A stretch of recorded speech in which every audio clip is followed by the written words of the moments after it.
दोस्तों, जब से मैंने इस्लामिक गोल्डन एज के बारे में पढ़ना स्टार्ट किया है, तब से मुझे खुद पर अफसोस हो रहा है कि मैं किस अंधेरे में जी रहा था। दोस्तों, हम सब मुसलमानों को अपने आप पर अफसोस करना चाहिए, क्योंकि हमें ये तक नहीं पता है कि हमारे बाप दादाओं ने, हमारे पूर्वजों ने इस दुनिया के लिए क्या क्या किया है।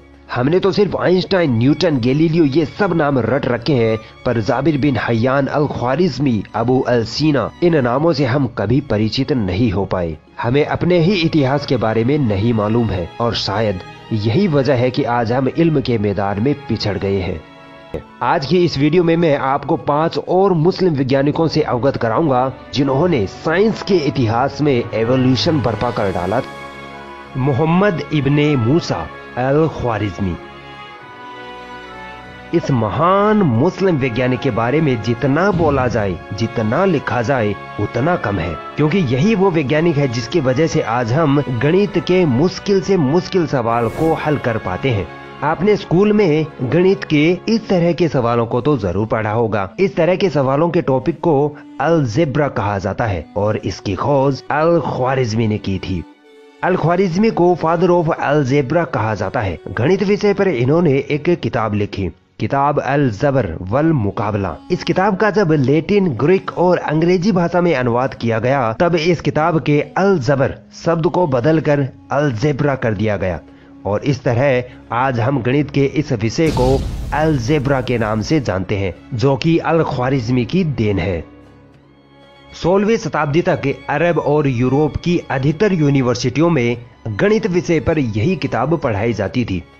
दोस्तों, अगर मैं ये कहूँ कि बिना अल ख्वारिज़मी के आज कंप्यूटर की खोज ना होती, तो शायद मैं गलत नहीं होऊंगा, क्योंकि कोई भी कंप्यूटर बिना एल्गोरिदम के नहीं चल सकता, और इसी एल्गोरिदम सिस्टम की खोज अल ख्वारिज़मी ने 1000 साल पहले ही कर ली थी। लैटिन भाषा में अल ख्वारिज़मी को एल्गोरिदमी कहा गया, और इसी से बना एल्गोरिथम।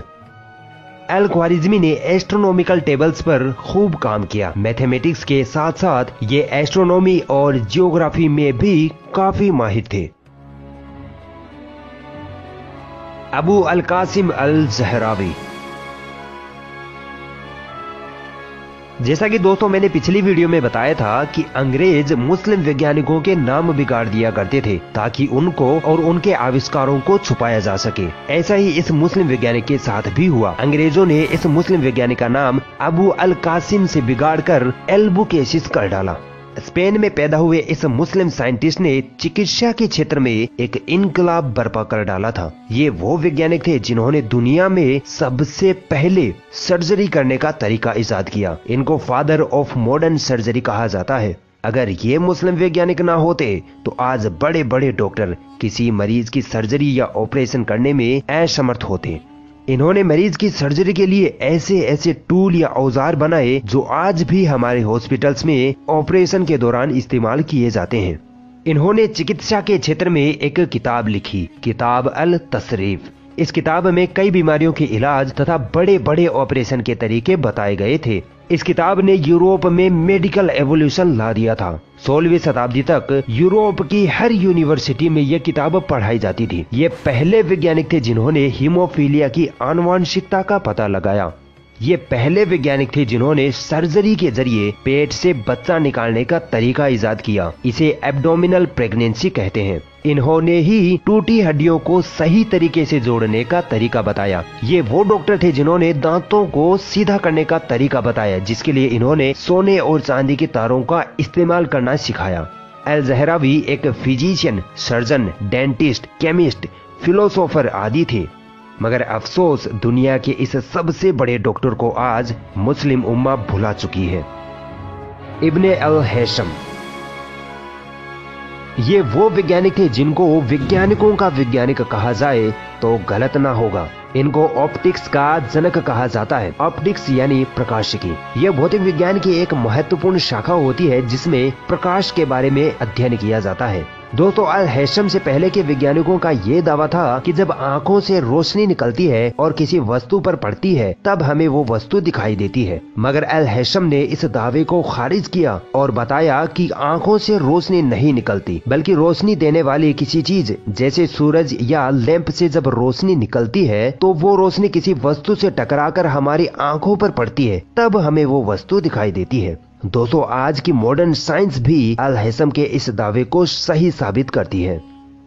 अल हैशम ने बताया कि जब किसी बंद कमरे में एक छोटे से छेद के जरिए रोशनी कमरे में आती है तो बाहर के दृश्य का कमरे में उल्टा अक्ष बनता है। अल हैशम ने इस पर खूब एक्सपेरिमेंट किए और ऐसे दुनिया के सबसे पहले कैमरे का आविष्कार हुआ, जिसे पिन होल कैमरा कहा जाता है। आज के डिजिटल कैमराज अल हैशम के सिद्धांतों पर ही बनाए जाते हैं। ऑप्टिक्स यानी प्रकाशिकी पर इन्होंने एक किताब लिखी, किताब अल मनाजिर, जो दुनिया की पहली किताब थी जो ऑप्टिक्स पर लिखी गई, जो 17वीं ईस्वी तक दुनिया की हर यूनिवर्सिटी में पढ़ाई जाती थी। अल हैशम ने एस्ट्रोनॉमी पर खूब काम किया। ये मैथमेटिशियन थे, पॉलीमैथ, फिलोसोफर, थियोलॉजिस्ट थे और मेडिसिन के क्षेत्र में इनका बहुत बड़ा योगदान रहा है। इब्ने सीना,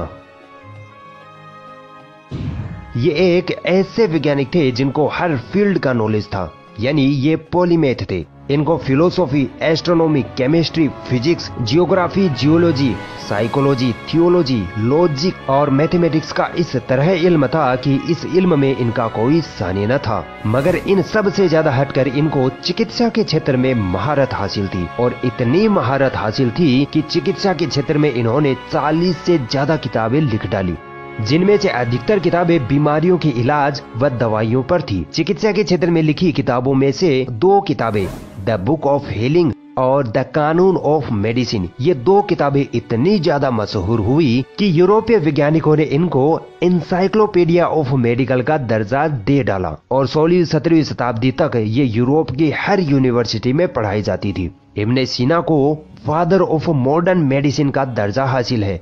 ये वो माहिर वैज्ञानिक थे जिन्होंने बताया कि किस तरह हमारा दिमाग हमारे पूरे शरीर को कंट्रोल करता है। अल जजारी, पूरी दुनिया ये मानती है कि मशीनों ने हमारे जीवन को बहुत आसान बना दिया है, खासकर वाहनों ने।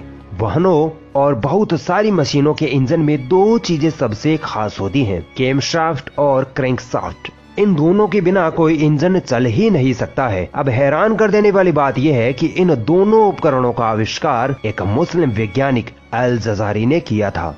अल जजारी की वजह से ही आज हम गाड़ी, मोटर, हवाई जहाज आदि को देख पा रहे हैं और उनसे सफर कर पा रहे हैं। अल जजारी को फादर ऑफ रोबोटिक्स या ऑटोमेटा कहा जाता है, क्योंकि ये वो पहले वैज्ञानिक थे जिन्होंने ऑटोमेटिक मशीनों का आविष्कार किया था, जैसे घड़ियों का आविष्कार, जिनमें elephant clock, candle clock, water clock शामिल है। आज हम छत पर पानी पहुंचाने के लिए जिस वाटर पंप मशीन का इस्तेमाल करते हैं वो इन्हीं के आविष्कार का नतीजा है। इन्होंने एक फीमेल रोबोट भी बनाया था जो लोगों को पानी और चाय सर्व किया करता था। इन्होंने एक ऑटोमेटिक हैंड वॉशिंग मशीन भी बनाई जो आज मॉडर्न फ्लश टॉयलेट में यूज की जाती है। दोस्तों, आप सोच भी नहीं सकते कि ये कितने बड़े वैज्ञानिक थे। इनको इस्लामिक गोल्डन एज का पहला इंजीनियर कहा जाता है।